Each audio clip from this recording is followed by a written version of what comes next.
যে আলোয় জান্নাতে ওই দেখা যায়।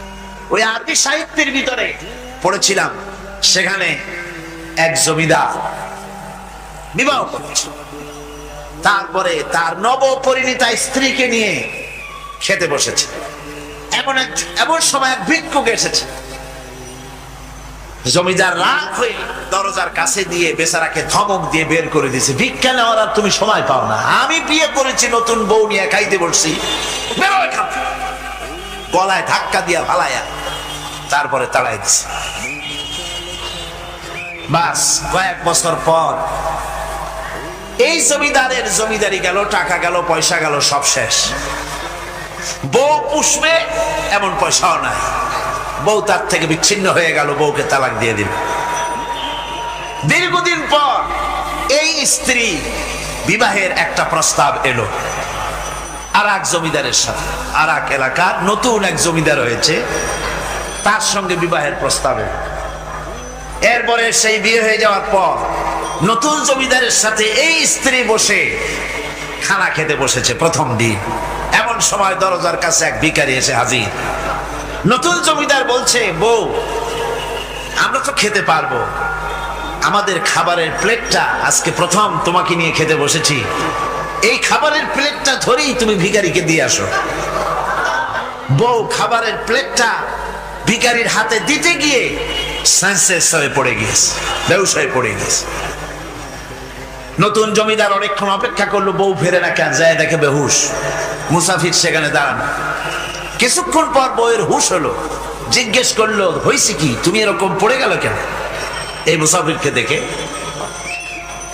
বউ বলতেছে, আল্লাহর কসম, তুমি যখন আমাকে প্লেট ভরা খাবার দিয়ে পাঠাই দিলা ভিক্ষুককে দেওয়ার জন্য, যারে ভিক্ষা দিতে গেলাম, আল্লাহর কসম করে বলি, এ হচ্ছে আমার সেই প্রথম স্বামী।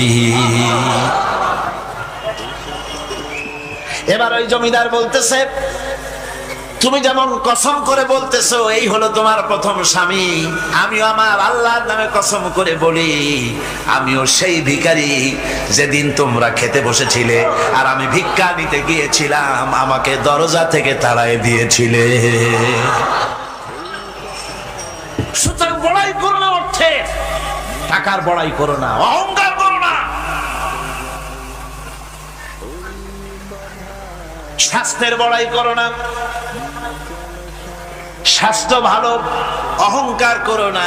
আল্লাহ যদি ইচ্ছে করেন এক রাত্রের মধ্যে মাত্র আধা ঘন্টা 15 মিনিটের ভিতরে কয়েকবার পাতলা দাস্ত দিয়া জনমের মতো শেষ করে দিতে পারেন, পারেন কিনা?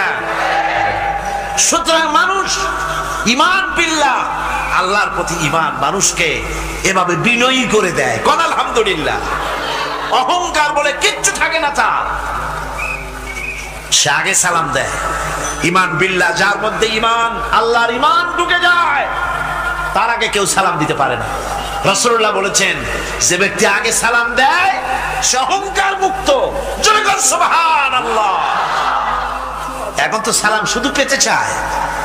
দারোগা চিন্তা করে, পুলিশের আমারে সালাম দেবে, আমি ওরে সালাম দিতে যাবো কেন? ও প্রত্যেকদিন আমারে দেয় স্যালুট, আমি দেবো ওরে সালাম, একটা কথা। এসপি মনে করে ইন্সপেক্টর আমারে সালাম দিবে, আইজি মনে করে এসপিরা আমারে সালাম দিবে, প্রেসিডেন্ট মনে করে মন্ত্রীরা আমারে সালাম দিবে, হুজুররা মনে করে মুরিদরা আমারে আগে সালাম দিবে। না, এটা সুন্নাতের খেলাফ। রাসূলুল্লাহর আগে কেউ সালাম দিতে পারে নাই। জোরে কোন সুবহানাল্লাহ। আগে সালাম দাও।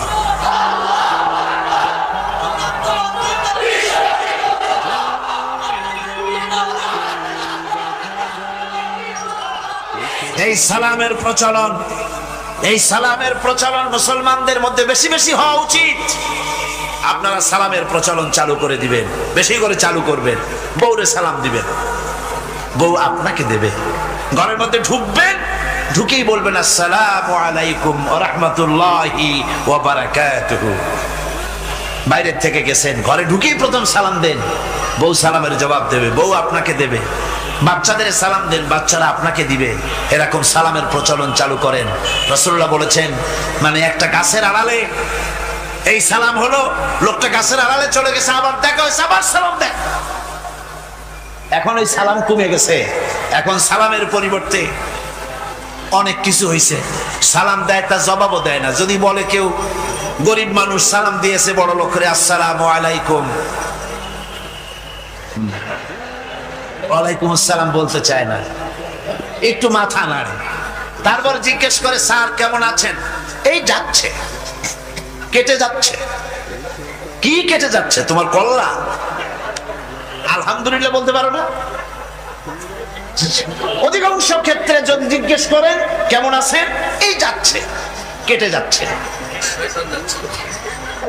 আপনার যত অসুখ হোক আগে বলেন আলহামদুলিল্লাহ, তারপরে অসুখের কথা বলেন। আপনার যদি কোনো অসুবিধা থাকে আগে আলহামদুলিল্লাহ কন, তারপরে অসুখের কথা কন। হযরত সুফিয়ান সাউরি রাহমাতুল্লাহ আলাইহি আল্লাহর একজন জবরদস্ত ওলি ছিলেন। একবার তার সামনে এক মুরিদ এসেছে, মাথায় একটা বড় রুমাল খিসা বান্দা। জিজ্ঞেস করলেন মিয়া তোমার এই মাথাটা এরকম বান্দা কেন? কয় যে হুজুর মাথার যন্ত্রণায় অস্থির হয়ে গেছি, সেই জন্য মাথাটা বাঁধে রাখছে। এরকম ব্যথা কয়দিন হয়েছে? কয়দিন? আর সবসময় হয় না, বছরে 2-1 বার হইলেও পারে, না হইলেও পারে। বলে বছরে 2-1 বার মাথা ব্যথা হয়, সেই ব্যথাটা দড়ি দিয়া বান্ধে মানুষে দেখাইলা যে আমার ব্যথা হয়েছে, অসুবিধাটা দেখালে। আর যতদিন ভালো ছিলে ওইটার প্রমাণ স্বরূপ মাথায় কি বান্ধে মানুষকে দেখাইছো। সুতরাং শুকরিয়া আদায় করো সব সময়, আলহামদুলিল্লাহ আলা কুল্লি হাল। সব অবস্থায় আমি ভালো আছি, আমার থেকে আরো অনেক খারাপ আছে। সুতরাং সালামের প্রচলন তারাই করে বেশি যারা বিনয়ী হয়, অহংকার যাদের মধ্যে জায়গা পায় না। অহংকার পাবে কি করে? বান্দা কোরআন থেকে জেনেছে ওয়াল্লাহুল গানিয়্যু ওয়া আনতুমুল ফুকারা। আল্লাহ রাব্বুল আলামিন বলেন তোমরা হলে সবাই ফকির, তোমরা হলে সব মুকাবিক্কি, আর একমাত্র আল্লাহ রাব্বুল আলামিন বেনিয়াজ। আল্লাহই শুধু বেনিয়াজ, আর সব কি মুকাবিক্কি কার কাছে? আল্লাহর কাছে। এই জন্য বিনয়ী হতে হবে। এই যে জমিনটা বাস করি, জমিনটা কার? চিল্লায় কোন কার? লিল্লাহি মা ফিস সামাওয়াতি ওয়া মা ফিল আরদ। আকাশ ও তার, জমিনও। এই কথা যদি জানা থাকে, বিশ্বাস থাকে, তাহলে সেই ব্যক্তি অহংকার করতে পারে না, সে বিনয়ী হয়। ঈমান বিল্লাহ তাকে বিনয়ী বানায় দেয়। আর বিনয়ী মানুষ, নিরহংকার মানুষই আল্লাহর কাছে বেশি পছন্দ। এই ইমাম তার ভিতরে এই কথা জাগ্রত করে দেয়। আমি যদি একটা গাড়ির মালিক হয়ে থাকি, আমি যদি একটা বাড়ির মালিক হয়ে থাকি, আমি যদি স্ত্রী পুত্র সন্তান পেয়ে থাকি, আমি যদি মন্ত্রী হয়ে থাকি, আমি যদি কিছু পেয়ে থাকি, আমার হাতের কামাই দ্বারা পাই নাই। আল্লাহ শিখাই দিচ্ছেন ওয়ামা বিকুম বিনিমাতিন ফামিনাল্লাহ। যত নেয়ামত তোমরা পেয়েছো সব আল্লাহ রাব্বুল আলামিন দিয়েছেন। জোরে বলেন সুবহানাল্লাহ। দাতাকে ভুলে যেও না, আল্লাহর কাছে বিনয়ী হও। সমস্ত নেয়ামত একমাত্র তিনি দিয়েছেন। ঈমান বিল্লাহর দ্বারা মানুষের এই গুণ সৃষ্টি হয়, এই উপকার হয় মানুষের, যে সে বিনয়ী হয়ে যায়। আল্লাহ পাক কোরআনে কারীমের মধ্যে আরো বলেন ওয়ালা তামশি ফিল আরদি মারহান ইন্নাকা লান তাখরিকাল আরদা ওয়ালান তাবলুগাল জিবালা তুলা। ওয়ালা তামশি ফিল আরদি মারহান, আমার এই জমিনের উপরে অহংকার করে হেঁটো না। আল্লাহ পাক নিষেধ করেছে জমিনের উপরে অহংকার করে হেঁটো না। এই জমিনের উপরে অহংকার করে হাঁটতে গিয়া তুমি পদাঘাত করে আমার জমিনটারে ফাটাই দিতে পারবে না। আবার অহংকার করে লাভ দিয়া আমার পাহাড়টার উচ্চতাও ছাড়াই যেতে পারবে না। যখন তুমি পাহাড়ের উচ্চতা ছাড়াতে পারবে না, যখন জমিনটারে লাথি মেরে ফাটাই দিতে পারবে না, তখন আবার অহংকারটা কিসের? কিসের অহংকার? নিজের দিকে তাকাও, তোমারে আমি বানাইছি কি দিয়া? তোমার পেটের মধ্যে কি? তোমার শরীরের মধ্যে কি? মলমূত্র দিয়ে পেটটা ভরা, আর দুনিয়া এসেছো এক ফোঁটা নাপাক পানি দিয়ে, যে নাপাক পানি ফোঁটা শরীর থেকে বেরিয়ে গেলে পরে গোসল ওয়াজিব হয়ে যায়, ফরজ হয়ে যায়। এমন একটা নাপাক পানি যার জন্মের উৎস, তার তো অহংকার করা শোভা পায় না। অহংকার করবেন কেবলমাত্র কে? চিল্লাকে বলেন কে?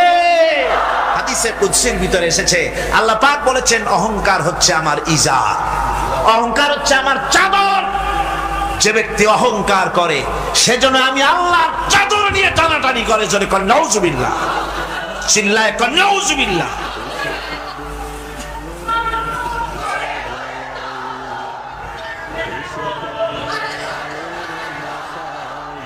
আমার বন্ধুগণ, আল্লাহ রাব্বুল আলামিন কোরআনে কারীমের মধ্যে বলেছেন, আমার সঠিক বান্দা যারা অহংকার তাদের মধ্যে থাকে না।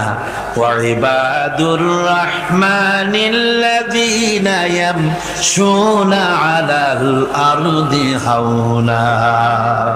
রহমানের বান্দা যারা, আমি আল্লাহ পাকের গোলাম যারা, তারা জমিনের উপরে খুব বিনয়ের সাথে চলে। তাদের চলাফেরা দেখলেই বোঝা যায় লোকটা বিনয়ী, আল্লাহর বান্দা। সুবহানাল্লাহি ওয়া বিহামদিহি। কি বলেন? মানুষের চলাফেরা, চাহনি, ওঠা বসা, কথাবার্তা দেখলেই বোঝা যায় না লোকটা কি চরিত্রের? বোঝা যায়।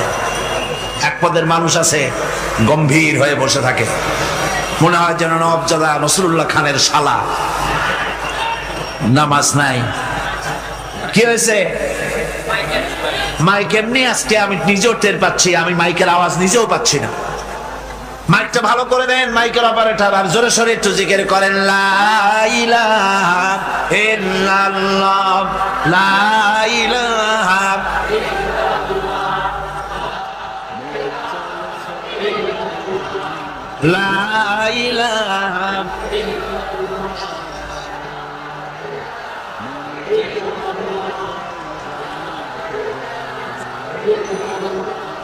বসেন, বসুন।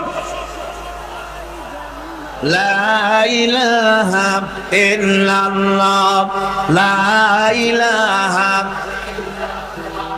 লা ইলাহা,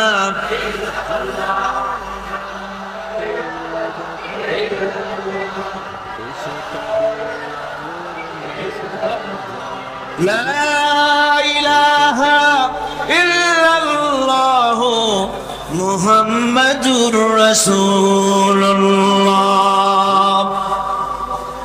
বন্ধুগণ, আল্লাহর প্রতি ঈমান আনলে পরে যে গুণ সৃষ্টি হয়, যে গুণাবলী সৃষ্টি হয়, সেই গুণের মধ্যে 2 নম্বরের গুণটা আমি বললাম, বিনয় এবং বিনম্রতা সৃষ্টি হয়, অহংকার মুক্ত হয়ে যায়। এটা হলো 2 নম্বরের উপকার। 1 নম্বরের উপকার হচ্ছে মর্যাদা সৃষ্টি হয়। 2 নম্বরে কি হয়? অহংকার মুক্ত হয়ে যায়। আল্লাহ রাব্বুল আলামিনের উপরে ঈমান আনলে বলে, ঈমান বিল্লাহ যখন এসে যায় ভিতরে, আল্লাহর প্রতি যখন ঈমান পরিপূর্ণতা লাভ করে, তখন তার 3 নম্বরের উপকার যেটা হয় সেটা হলো সে নির্ভীক হয়ে যায়, তার মধ্যে বীরত্বের সৃষ্টি হয়। জোরে বলেন আলহামদুলিল্লাহ। ঈমানদার লোক কোনোদিন কাপুরুষ হয় না। ঈমানদার লোক কাপুরুষ হয় না, বীর পুরুষ হয়। আর পৃথিবীতে কাপুরুষেরা কোনো ইতিহাস সৃষ্টি করতে পারে না। বীর পুরুষ জীবনে মরে একবার, আর কাপুরুষ মরে জীবনে বারবার। পাতিশিয়ালের ডাক শুনে চিতই পড়ে, ট্রাকের টায়ার পাংচার হয়েছে, আওয়াজ শুনে হার্ট ফেল করে। এই হলো যারা নাকি ইমানের দিক থেকে দুর্বল, তাদের এই অবস্থা।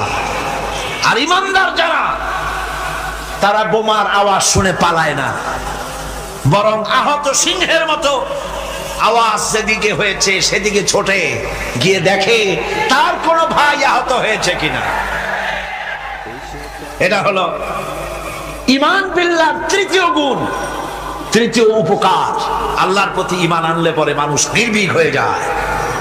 মানুষের সবচাইতে ভয়টা কি কন্ত বলতে পারেন?